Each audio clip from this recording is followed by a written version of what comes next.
Welcome to this XpoNorth session on pitching your work to agents and publishers. I'm Peter Urpeth, and I manage XpoNorth's work in writing and publishing. And it's my great pleasure to welcome today for this session Jenny Brown, who's with us. We had a little problem connecting, but we're all here now, and Vicky Reilly, likewise. Before introducing them, just a word about the format of this event. To start with, Jenny and Vicky are going to give us a short presentation on pitching your work, the structure, what you should include, do's and don'ts, etc. Then we'll have a look at the current book market in Scotland, which is very relevant to this process, and also a run through of the process of the XpoNorth Writers Tweet pitch itself. After that, we will have time for your questions. Please post those in the chat facility. And I'll put them to our speakers toward the end of today's session. As many of you know, the tweet pitch takes place on Friday week. That's the 15th of January. This session very much has that form of pitching in mind, a somewhat extreme form for those new to this process, but also pitching your work in general. So this isn't just about the tweet pitch, and I know that everything that's going to be said today is also relevant to pitching in general for this event and for any others. A quick reminder that the tweet pitch is active from 9 a.m. to 9 p.m. on Friday the 15th, and you have a maximum of 270 characters in which to pitch your work, and with the hashtag XpoNorth. It's really important that you include that hashtag, because otherwise the agents and publishers who are joining us on the day won't be able to see that. And that hashtag is hashtag itself, XpoNorth, XpoNorth, and that takes up the remainder of the total 280 character limit. So the key thing for you is that hashtag plus 271 other characters. I hope one thing that really comes through today, just to sort of kick off, is the process.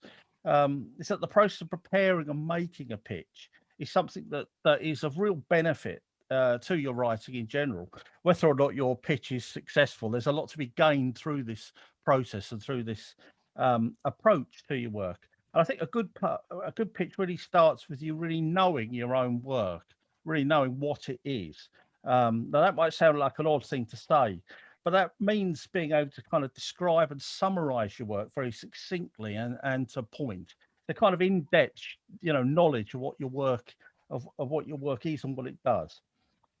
That said, I think we should get into it, and I'd like to introduce Jenny Brown first. Jenny Brown established the Edinburgh-based literary agency Jenny Brown Associates in 2002.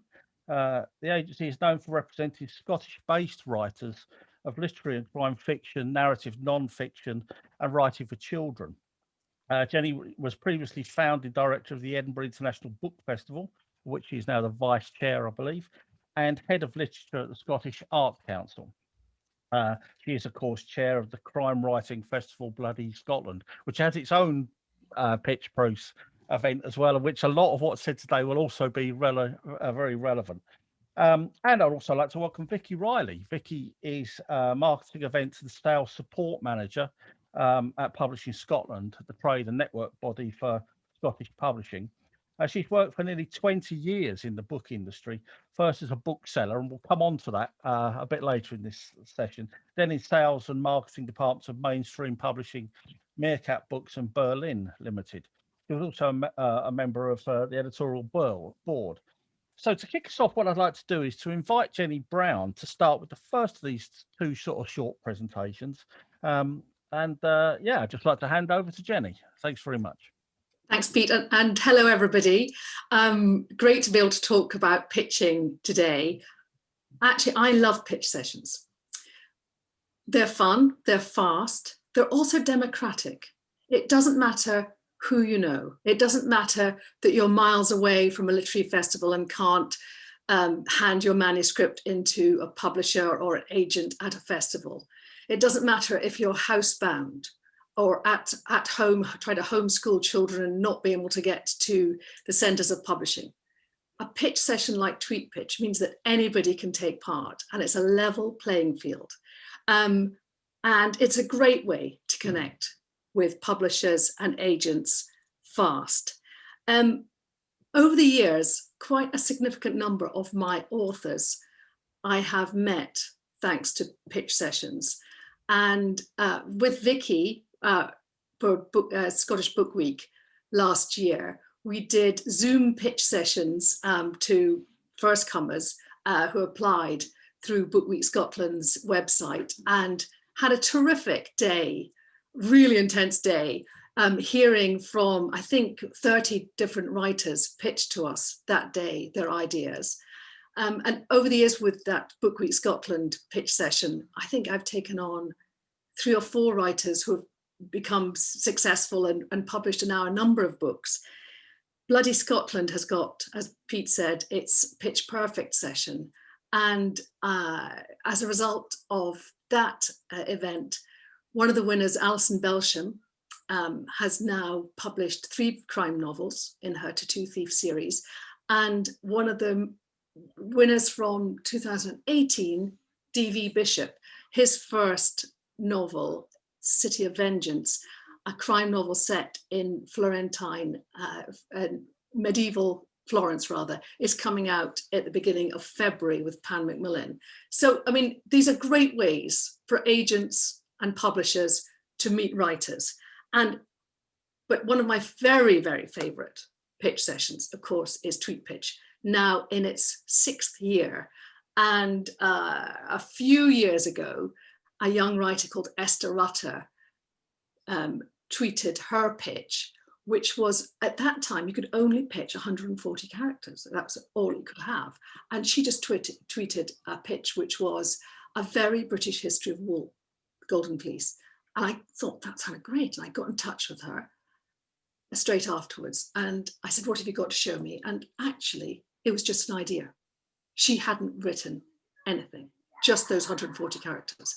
But we worked together, and by London Book Fair, which was in March or April that year, she had a proposal and a first 3 chapters. And we had an auction for it, and it was picked up and it became a sort of super lead by Granta, came out in, not last year, the year before, 2019. And she's now writing her 2nd book.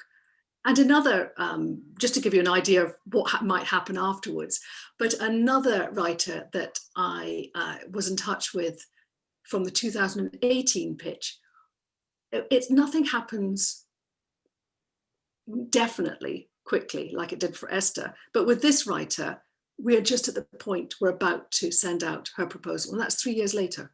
But I love the idea. So just to give you an idea of what might happen as a result of these pitch sessions next Friday, a week on Friday. What advice would I have? Well, prepare. Start preparing for Tweet Pitch now. Have an idea. How are you going to refine your pitch? And the very first thing is to decide what your book is about. Now that sounds so obvious, doesn't it? Of course you know what your book is about, but can you say it succinctly? Can you get to the heart of it in 2 or 3 sentences? Those 2 or 3 sentences may or may not be your actual Twitter pitch, but by formulating, by deciding what your book is about, everything else flows from that. Also get your Twitter account in order. Make sure, you look at your photograph or whatever image you're using for Twitter, what you're saying about yourself. Does it have a link to your website? If you've got a website, does it have a link to any blogs you've got or any Instagrams? Just make sure that everything like that is ready to go before you start pitching. And you have 271 characters. So what are you going to put in that? Well, you can't cram everything into that, such a short space of time, a short space. So select what's really important about your book and what makes your book unique, what makes it striking. Why is it fresh and why is it compelling? And so those are kind of things to bear in mind. And then of course it's going to differ whether you're writing fiction or non-fiction, or you're writing for children, and make it clear in your pitch which you're writing. Because sometimes it's not quite clear where it would sit on the shelves. Is it genre? I would make clear it's a crime fiction if that's what you're writing. Make sure that you're not trying to tell us the whole story in that tweet pitch. You're trying to intrigue us. And what you want, whoever, the agent or the publisher, your fellow emerging writers to think is, tell me more. I love that. Tell me more. I am intrigued. That's what you're trying to do with this. Shall I stop there, Vicky, and let you continue? But you were given such good advice. I've got lots more, but yes, I mean, I would completely reiterate what Jenny was saying there, is that the tweet pitch and the pitching sessions that you get in various festivals or various book weeks are brilliant, because not only are they democratic, as they say, you're not hidebound by submission guidelines that you might find on agents and publishers' websites. So you can, you know, the whole point of these kinds of pitching sessions is they are completely open and they are completely free. I mean, free in the sense of freedom rather than they don't cost anything, but they don't cost anything either. And so this is a perfect opportunity to see how pitching works if you're a first timer, and to see how agents and publishers respond to the way that you're pitching. And with the tweet pitch as well, because it's out in the open, because it's public, you can see how everybody else is doing it as well. We've got a hashtag, so you know, have a look throughout the day to see what everybody else is doing during tweet pitch. I would recommend that, and especially during the day, because with tweet pitching, there is an aim to it. There's you're wanting to get somebody to show interest in your work, but it's also fun. It's not your usual way to get involved in the publishing community. So you can have fun with the tweet pitching as well, because you know, you don't just have one shot, that in the way that you might do when you're just submitting to a publisher or an agent. You can tweet pitch throughout the day, 9 till 9, and try different ways to pitch your work. And as I say, if you're looking through the hashtag, you can see which ones throughout the day are getting the most likes, which ones are getting the most comments underneath, which ones are getting the most retweets or quote tweets because somebody is interested in them. So then you can look at that and see what is it that they've done in that tweet pitch that has struck a chord with people, and then maybe you can try and hone your tweet pitch to the kind of the same way that seems to be working during the day. Because that's the thing with tweet pitch, as Jenny says, your aim is to intrigue. Your aim is to make the readers go, ooh. Your aim is to make the reader want more, in the same way that a blurb does on the back of a book. So think to yourself, what makes you, when you're reading a blurb, put that book in your pocket, in your basket, and go to the till? What is it about a blurb that makes you then maybe go inside the book and read a little bit as well? I mean, you know, because publishers and agents are readers too, so they'll all have different things that that correspond with their interests. You know, maybe a commissioning editor has like a soft spot for books that are set in a circus, or maybe they'll have a soft spot for books set in exotic places or something like that. So you have to get the essence of your book, and that can be difficult. So it's about taking out the right details of the essence of your book as well, which might be the setting, it might be the character's journey, or a specific personality trait of the characters that folk will want to be involved with. It might be that it's a rollicking good plot. It might be so whatever you think might be the hook that pulls people in, That's what you concentrate on in your tweet pitch. It's all about the hooks. And as I say, as Jenny said as well, I would make it. Oh. If somebody was on not on mute there, I would make it very clear. So just to repeat something that Jenny said, just to really nail that point, is be clear about the genre, because obviously, as I say, with tweet pitch, there's no submission guidelines and all that kind of thing, but editors and agents do have specific genres that work really well for them. So there might be an agent that specializes in crime, that specializes in, and I would even make it clear whether it's commercial fiction or literary fiction as well. I would make it clear if it's non-fiction, what kind of genre it is. Is it memoir? Is it nature writing? Is it popular history, popular science? All those kinds of little genre differences, but are very important for the readers who will be taking part in the tweet pitch. And I know that I mean, tweet pitch has been going on for 6 years now, and I know for a fact that that a lot of publishers based in Scotland with whom I work with throughout the year, they will be taking part. They do take part and read all the pitches. Similarly, lots of agents will be taking part. So, you know, don't think that you're shouting out into the wilds and nobody's listening, because people really do take part. We've already seen with what Jenny was saying, Esther Rutter was successful with her tweet pitch. I know that Sandstone Press, based in Inverness, have taken on books because of tweet pitch. Similarly, Berlin and Polygon too. So it's a highly recommended exercise that you all take part in. And the best of luck. Can I just ask one or two specifics here?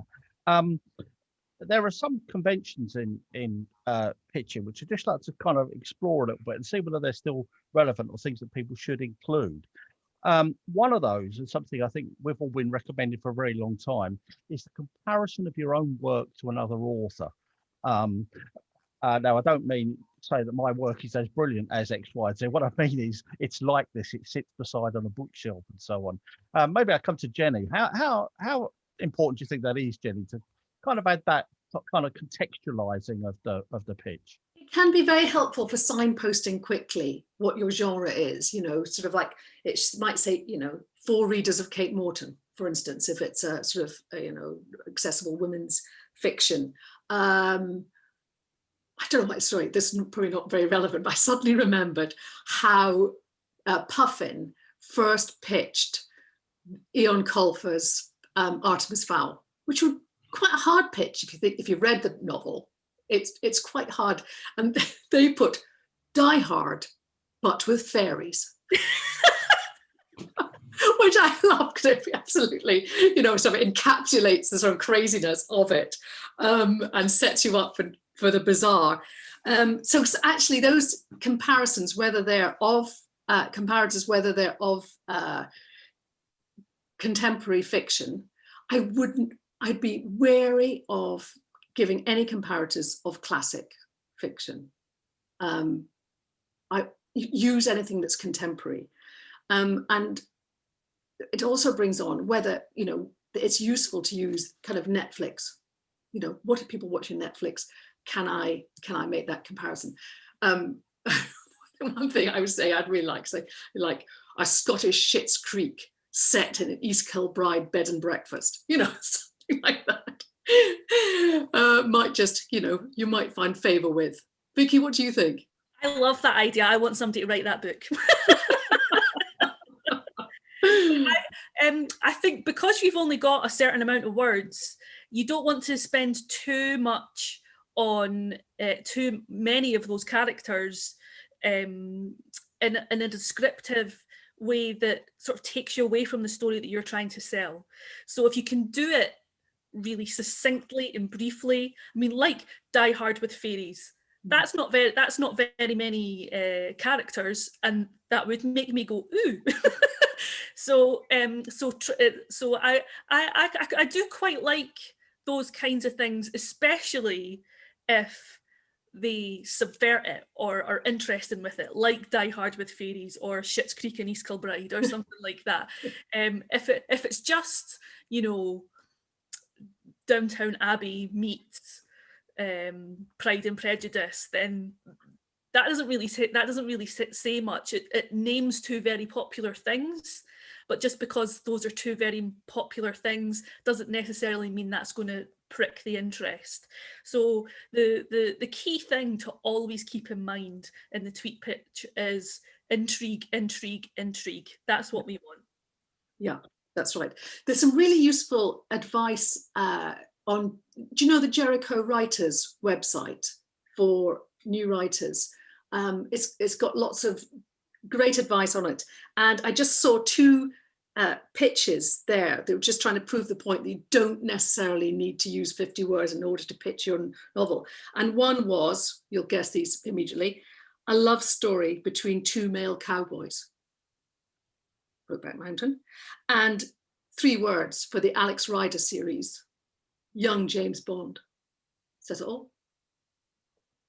I mean, those sorts of things are, I mean, surprisingly difficult to do and really well honed as well. You know, it's got to be, if you're going to go that succinct, you've got to be sharp, haven't you? Can I just on the issue of sort of tone and language? I think it's really important. And again, you know, with space in mind, this is the tweet pitch. Particularly is a very tight pitch. You know, you've got very few words. One of the don'ts that I think be worth mentioning is the use of adjectives and adverbs. And what I mean by that is, don't describe your work as a hilarious romp or anything like that, in the sense that that's something that the publisher or the agent might actually choose to subscribe themselves. And it is generally quite a turn off. Is that true today as well, Jenny? I think for the purposes of the tweet pitch, it's probably best to cut down on the use of adjectives. Definitely cut down on superlatives. You know, the best page-turning novel you'll read all year. Maybe not. And just as Vicky's saying, make those words count. What do you think, Vicky, about? Yeah, I mean, I don't think you'll get away with absolutely no adjectives.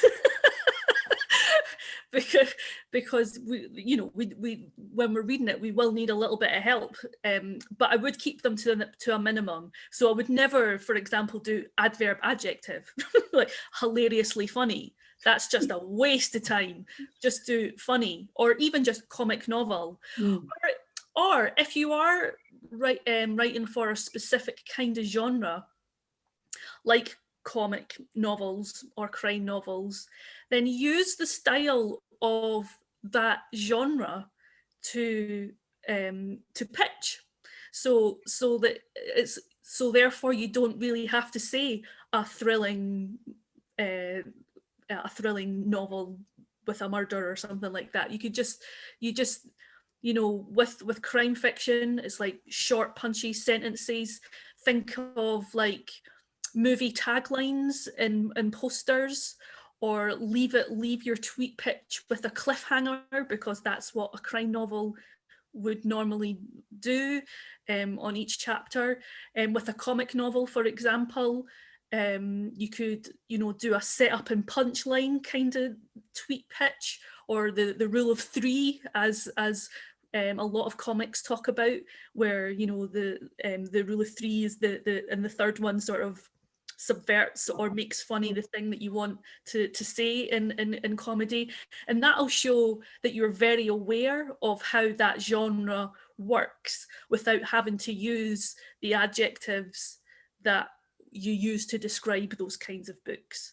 It's a very creative exercise, this tweet pitch, and so it's good that we've got this time from today until the 15th for you to try it out. Try out as many kinds of tweet pitches as you possibly can, and maybe you'll crack gold on some of them as well.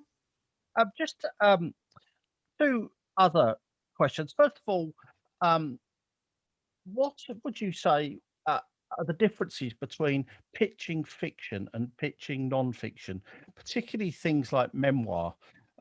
Is there a difference that that people need to know about? I think there's a profound one in that I think with non-fiction you can actually pitch something that is an idea rather than non-fiction. What are the other differences do you think people should be aware of if they're pitching something like memoir as opposed to pitching crime fiction?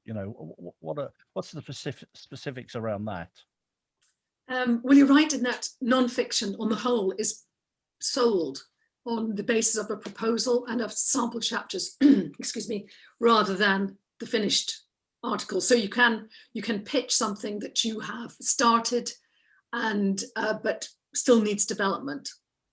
And one of the important things to remember about non-fiction is what is it about, why it's timely, why now, why are you pitching it now, and why are you the best person to write this particular book? What do you bring to the subject that hasn't been brought before? So it's really important. So I'm just talking about non-fiction generally rather than memoir here, but it's really important to be aware of those books which have come out recently and be able to show why your book is different and is bringing a fresh angle on it. And this might be very true, for instance, of nature writing, which has been hugely successful throughout the UK and in Scotland. And those sales have only grown over the last 12 months as we've experienced the different lockdowns. So what is it about your angle on writing whatever subject on nature? What is it that you bring fresh to the subject? Make that clear. Now with memoir, there's been for years, supermarkets have been, chock-a-block with those ghastly, sorry, my view, celebrity memoirs. And now there's real interest in memoirs by experts. When I say experts, I'm thinking about doctors, surgeons, brain surgeons.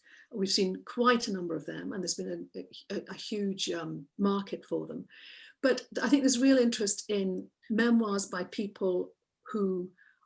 ordinary people who live extraordinary lives and or doing extraordinary jobs, the sort of work that we're interested in, but we don't know very much about. And a first-time writer can give a perspective on their life, on their work, on a way of life or a setting that the general reader might well be interested in. I mean, with the last year, with the frontline workers, we haven't heard very much about those people giving, whether they're workers in care homes, auxiliaries. In fact, when I think about it, we haven't had very many memoirs from firefighters. Gosh, that would be a really interesting subject. One of my most successful books of recent times has been Diary of a Bookseller by Sean Bithell, who runs the Wigtown bookshop. And it's a year in the life of somebody trying to make a living in a secondhand bookshop. And it's now in 25 different languages, and there are 2 follow-up books. And there's been enormous interest in them. But Sean wasn't a celebrity before. So I would urge people who've got an extraordinary story to tell to think about how they might pitch that for the tweet pitch. Yeah, and remember that the narrative is still the thing. So that's the thing that you want to get across in the tweet pitch as well.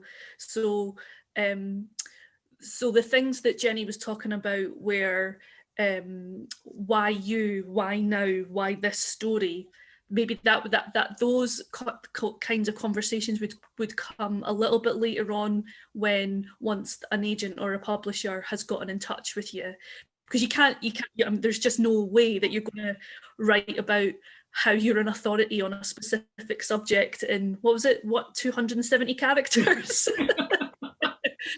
So the thing about the tweet pitch is it's really all about getting across the strength of the narrative that makes us intrigued about the story that's going to be told.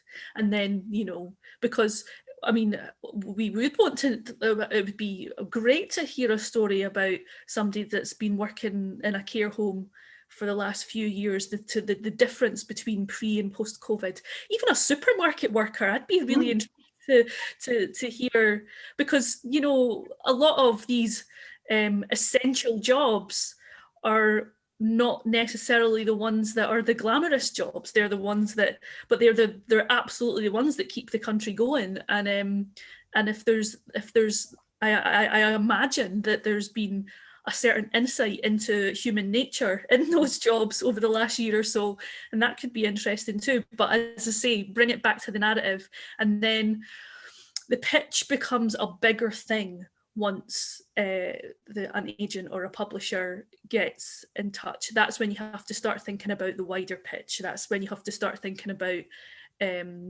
your cover letter, your proposal, your sample chapters, your synopsis, your full-length synopsis, that kind of thing.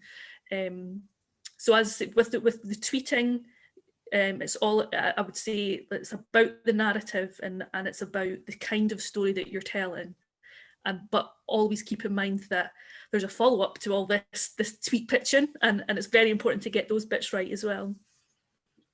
Let's just ask you both about when is actually the right time to pitch a work.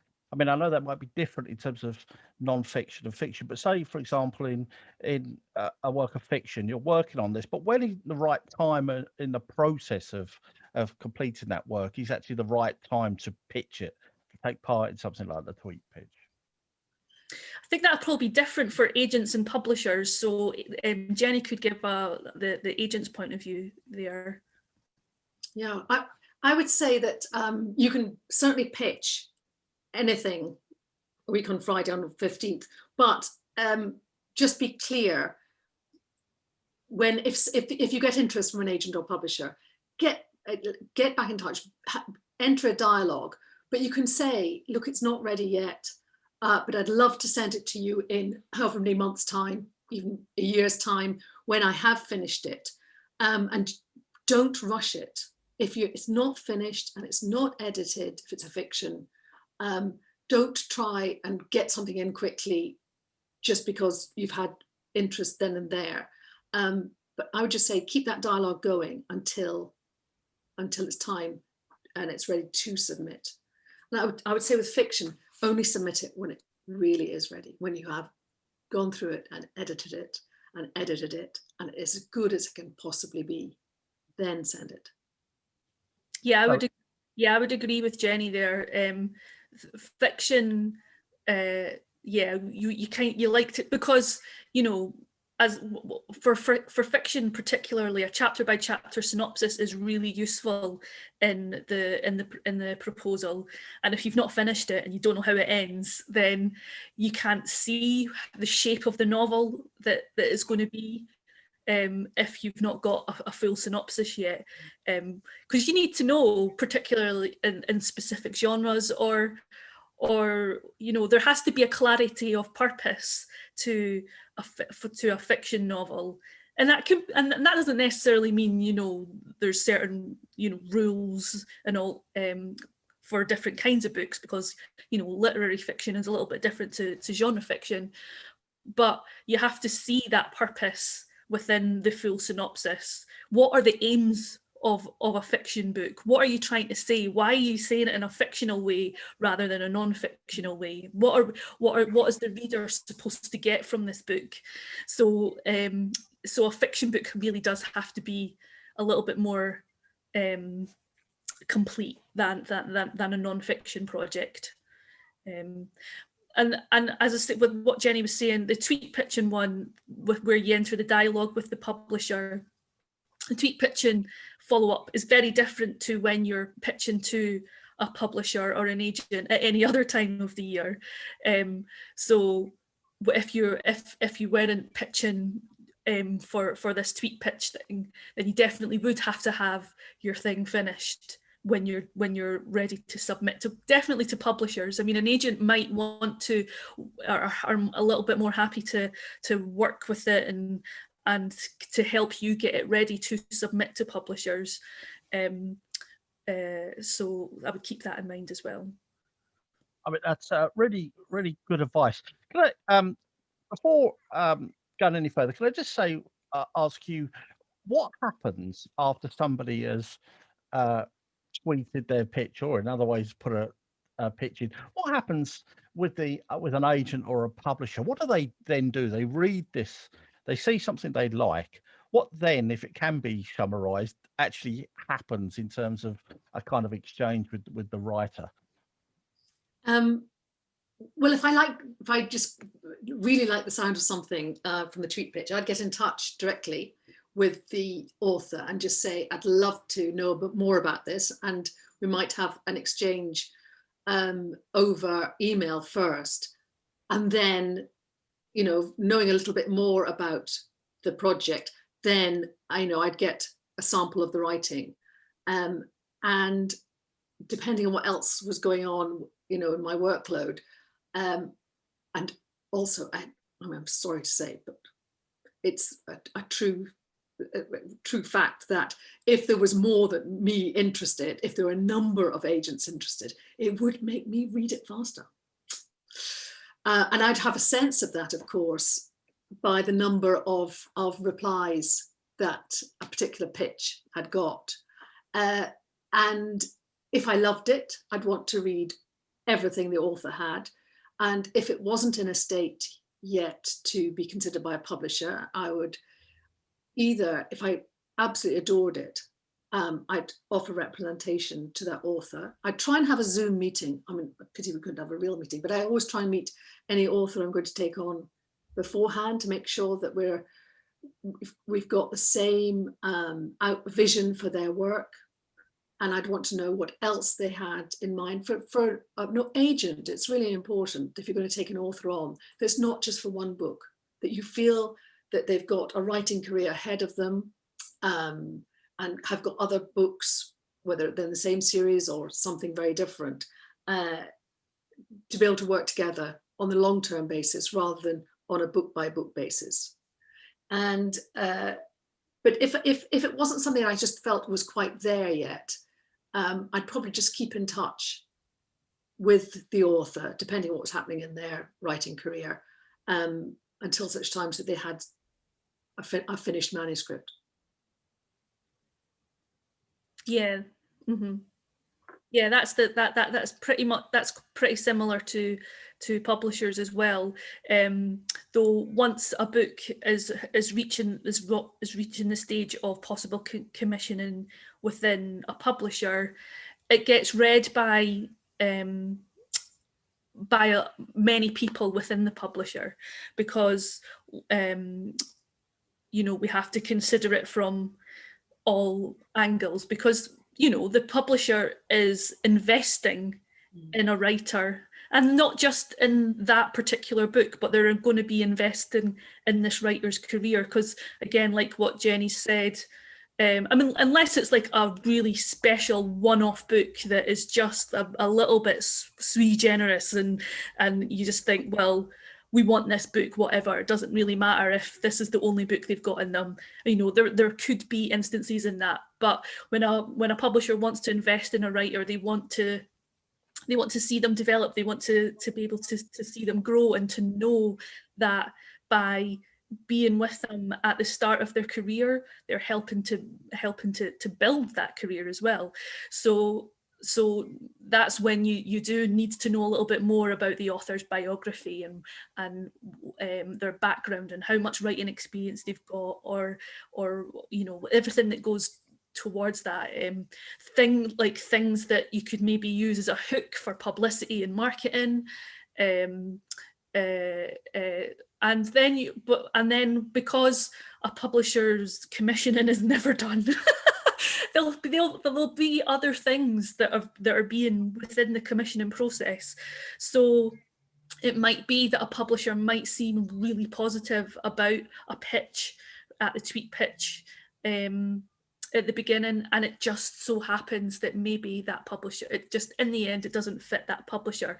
That's actually not a comment on the quality of the book itself, and I just want to absolutely reiterate, if a publisher turns down a book, it's not just a comment on what they think the quality of the book is, because there is just so many other things to think about when a publisher takes on a book. You know, if a publisher has already signed a book and that's actually at the heart of it is a little bit too similar to that tweet pitch, and so it just feels as if they might, you know, be competing against each other in the marketplace. Why would a publisher wouldn't want to do that? They would really just prefer to get behind the book that they first commissioned. It might be the fact that they're actually aware of another publisher who's either just about to publish a similar book and are and have done specific things for that market already, or it might be that they know of a publisher that maybe published something similar in the previous year and it didn't quite hit, and they and so the, you know, it's just timing and luck is very much to do with it. It might be that the publisher, in the end, they look at their budgets and they think that actually we do like this book, but we just don't have the marketing budget that we know that this book deserves to really push it. It's not as easy a sell into the marketplace as we originally thought, and they've already put their marketing budget towards different books in their publishing list already. And so again, it's just all these factors feed in to why in the end a publisher will take something on, because the sales department, a lot of the time, the sales and marketing department get a hard time for their input in commissioning books. And it's not that, you know, that salespeople say, I cannot sell this book. It's just that we cannot sell this book in the way that it needs to be sold in the market at that time. I wish more people would come out and say these things. Because sales and marketing people speak to the trade so much, and the conversations that you have with certain kinds of books that are working and which ones aren't, despite marketing budgets, despite all that kind of thing, and it's just not catching that word of mouth that makes things a hit. And all these conversations feed in to when you're around the commissioning table with the editor and the marketing person and the publicity person and the production person, all of us are on board. So it's not a case of don't lose hope if in the end a positive initial reaction becomes in the end a rejection. Look on the process as a whole learning curve, and when things and how things work and how the publishing industry works. And it's never a bad thing to make as many contacts as you can when you're on this crazy writing journey. Yeah, I think that's really important advice, and it's true of this pitch event as well. If it's not successful, that's not a closed door. No, you know, absolutely not. If people watching this, keep an eye on the XpoNorth social media and web pages, and we will be posting a list of resources. Other advice is available. There's a lot of support out there, and we're very keen to make sure that people do get the message that actually pitching is a valuable thing in itself. It'll be great for your work to go through this process. Even at this point, it isn't successful in the way you might want.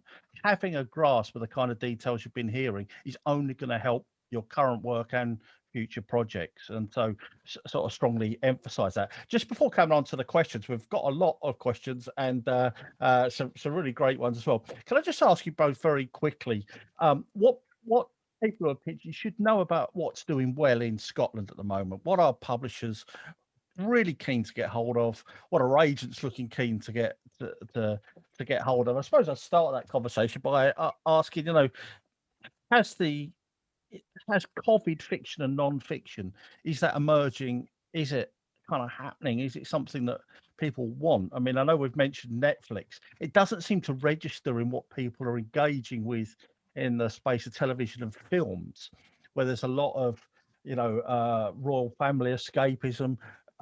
There's, you know, I think it's always worth keeping I think Jenny mentioned it earlier, keeping an eye actually on what people are actually consuming as a guide across the the media. Books and films have got an incredibly close relationship anyway, and writers and films, of course, and novels have got a very close relationship.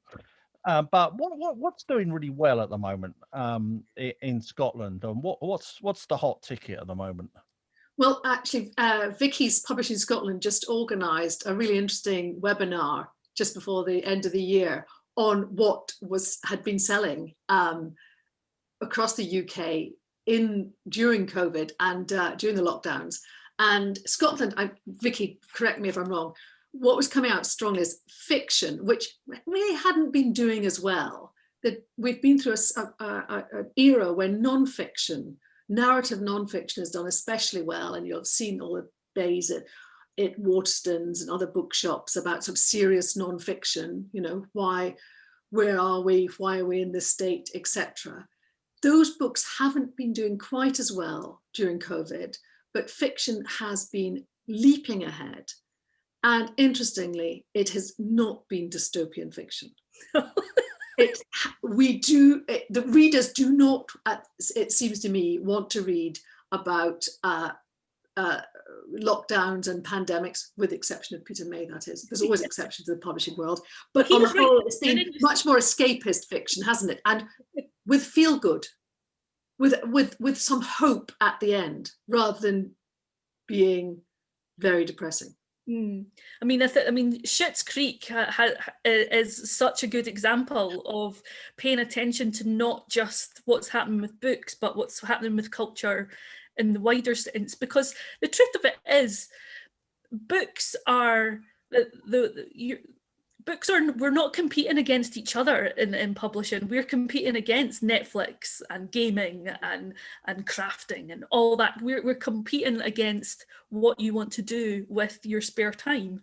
So it's vital to stay to not just be in your book bubble and to be paying attention out wider. So it's no surprise to me that Schitt's Creek, Parks and Recreation, all those hopeful sort of American sitcoms where people are being nice to each other, where people are generally, in the main, though they might have arguments, they get on, has been doing really well since the lockdown. I mean, Peter May's book Lockdown came out right at the beginning of lockdown last year, and so I think maybe at that point we were sort of still in this is a little bit of a hearty adventure for us. I don't think we're there anymore. No. There's a great sense in publishing that they want books that are looking to reset society. There are books about that reflect community and community values, and there's quite a big dose of nostalgia. A great dollop of nostalgia in there too. Yeah, things that made them feel good about their childhood as well. People are going back to childhood favourites. So that's some. And saying that, all this talk about upbeat things, crime fiction, yeah, because it tells a story and it gets resolved. That's why I'm sure, Vicky, don't you think? Yeah, that is it. That probably is it. That there is and even in the most downbeat crime books, there's a sort of happy ending because the crime gets solved. So crime fiction, as ever, is hugely popular in Scotland. Historical fiction has done really well over the last year or so. I think that there a little bit of that is the Hilary Mantel effect. Yeah. So historical again, maybe because the present world is so unpredictable that people find not comfort but like a sort of easier understanding of worlds gone by. So historical fiction's done quite well over the last year, and in non-fiction, things like crafting, cooking, and all those sort of pastime kind of things have been doing really well too. And if you've got a new way to talk about food, if you've got a new way to talk about painting or knitting or or anything like, or gardening especially, because a lot of people were really getting into gardening last year because it was a little bit of outdoor exercise as well. If you've got a new way to come at those subjects, I think those will be looked on quite favourably as well. So just coming to a few questions, I'll just answer one or two straight away, which are there. A number of people are asking is if they can pitch more than one work in the tweet pitch, and the answer to that is very much yes. You most certainly can do that, and we would encourage that, and the same rules apply to the two different works. Would you say it was important for people to actually sort of, if they are pitching more than one work, to link to the other one in some way, just in case a publisher hasn't or an agent hasn't seen that other pitch? Should they say this is one of two that I'm pitching? Or could do, or if anybody's interested, they'll immediately go to the Twitter account and they'll see in the Twitter feed that they've been pitching other things as well. Yeah, that's one of the beauties of this, is that sort of connect through that kind of animates it so much. The other thing that people are saying, a lot of questions here is, can they pitch the same book more than once? How do we feel about that? Yeah, absolutely. Yeah, maybe not do it every 10 minutes. Yeah, but at select points of the day, you might choose to pitch the same book, maybe in a slightly different way. Bring out, if you had a different way of expressing it, you could do that throughout the day. Yeah, because the other thing is that a publisher, when they take on a book, has to we pitch the book. That's our job, like the sales and marketing and publicity department. That is what we do. We continually pitch books. And if we can see that there is more than one angle and more than one way to pitch a book, then that's a good indication of more than one kind of audience and more than one kind of hook as well to latch publicity campaigns on or anything like that. Because sadly, the book's pages in the media are shrinking, but feature pages aren't. So a lot of the time, a lot of publicists within publishers now are pitching much more to feature editors rather than just the book editors. So to know that there's more than one hook to present your book to, then that's really useful for a publisher to know. Another question that's been asked in a number of different ways concerns the accuracy of genre descriptions. Now, is there a kind of a gold-plated list that you should use, or is it basically use different names for genre? Some say literary, some say book club, some people are saying here. How specific do you need to be about that if you're submitting a work of fiction? I would try to be as specific as possible. Like, there is a difference between like a book club fiction has got a literary bent, but has also got a foot in the commercial world as well. Whereas one that's like just pure literary is a different kettle of fish as well. So don't be scared to write book club book or commercial fiction or commercial women's fiction or literary fiction or literary sci-fi or something like that. And the other thing is that there's so many books that do bend the genres so often as well. And that's fine to acknowledge that too. But it's also okay if you just say sci-fi, thriller. Quite general. Yeah, that's fine too. Yeah. And another related question was, what if a book crosses over? Do you say both? Because of course that takes up space in a cramped environment. You could just say crossover. Yeah. You just say that. And also now, what are we looking for? I know somebody said poetry. I don't think in this pitch we are actually particularly focusing on poetry, and there's no specific poetry input, I think, from agents or publishers.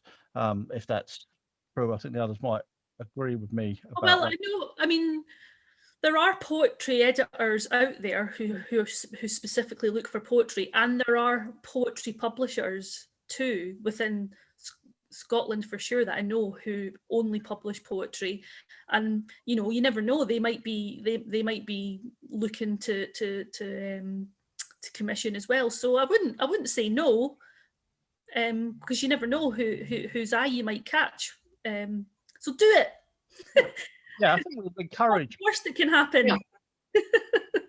Yeah, totally. I think we would encourage people because you know, it's a great process to take part in. I just think that the weight in this process is very much around commercial fiction and non-fiction, as we've talked about earlier. What about short stories? Is there a space for submission of pitches of books of short stories? I think there would have to be books. There have to be collections of short stories rather than individual short stories, which is sort of difficult for a publisher or an agent to know what to do with.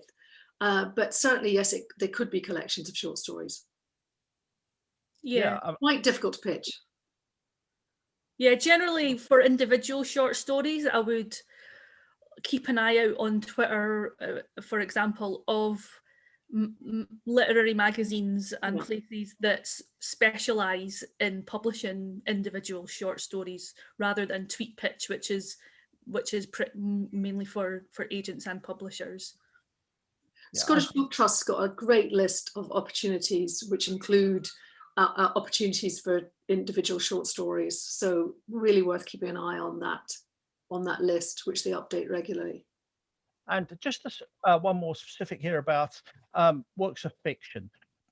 Are we saying that we want those to be completed, to have a completed draft before people pitch them? So is that what we want? Is that just good practice? Is it possible to say, you know, half of it? I mean, you know, what's the kind of guidelines on this? I would say you can absolutely pitch a novel that you're working on. And you can get some, you know, if you get interest, then as I was saying earlier, don't feel you've got to rush to finish it. Just maintain that dialogue with the agent or the publisher until such time as it is finished. But of course you can pitch it as a concept on the 15th of January. And even though you might not be submitting the whole manuscript until August or September. Yeah, it's very well. Look, thanks so much to Jenny and Vikki for your time. It's really that flew by. Yeah. These really important kind of insights.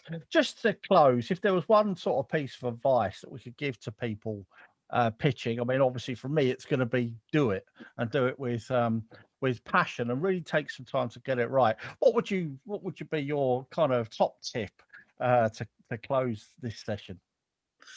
I'm going to say prepare, as I said at the outset, be really well prepared for the day, but also, and I know this will happen with people who are pitching, be generous.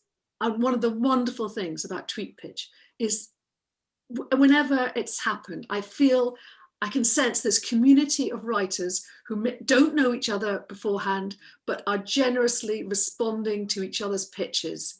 And it's so encouraging if you're a new writer who's never pitched anything before to get that feedback from fellows who are also pitching for the first time or maybe the second or third time, as well as from agents and publishers. So keep that up. I love that about Tweet Pitch.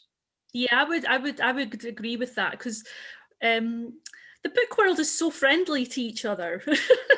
It's one of the good things about working within the book world is that we all support each other and we all are interested in what everybody's doing. So, you know, don't be afraid to join in the conversation, not just on Tweet Pitch Day, but all day, every day, when there's conversations going on within literary Twitter. Well, look, thanks so much. I mean, I know it's perhaps more timely than ever with the kind of ongoing situations. And I think it's been a testimony just to the kind of power of storytelling and the power of narrative, the role that books and writing have played for so many people during these troubled times. And well, here we are, you know, at Tweet Pitch 2021, and that's still ongoing. So I'd just like to close by really encouraging people to engage, get writing, get your pitches organised and pitch to us on the 15th of January and connect with all of us. We're all very accessible. You find us on social media, and we'd love to hear from you. Good luck on the 15th. Yeah, good luck. It's going to be a great day, I know, and we'll be in touch and watch our respective websites for our events. Jenny does so much Publishing Scotland. You really must connect with them if you haven't done so already. Go on our website.